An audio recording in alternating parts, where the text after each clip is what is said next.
Безнең телерадио компания Русфон җәмгыяте белән берлектә авыру балаларга ярдәм итү проектын дәвам итә. Нәни Ярамир Самкинда бездән ярдәм көтә. Ул баш мие кан тамырлары авыруыннан интегә. Инде 6 яшьлек булса да, Ярамир әле беренче адымнарын гына ясый. Баш мие кан тамырларында тайпылыш булу сәбәпле организмына кислород җитешми. 6 яшьлек сабый 3 инсульт кичергән, сөйләшми диярлек, бит мускуллары зәгыйф, хәтерен югалта.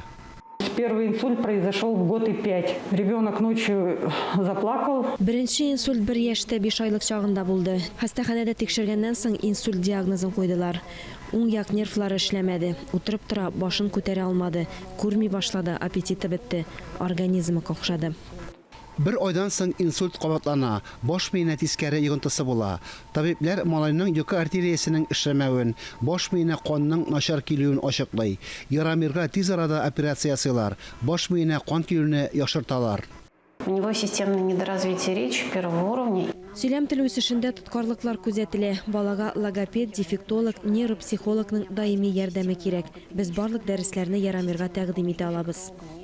В случае Ярамира требуется... Ярамир белән махсус бригада шөгыльләнсә яхшы булыр иде. Сөйләм телен кайтару, моторика, йөрү буенча күнегүләр курсларын узарга кирәк. Ярамирга генетик тикшерү, дәвалау таләп ителә. Бу 760 мең сумга төшә.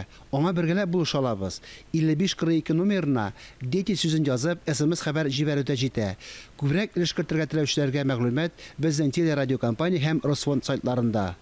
Фарис Мөхәммәтов, Ралина Абрамова, Татарстан яңалыклары.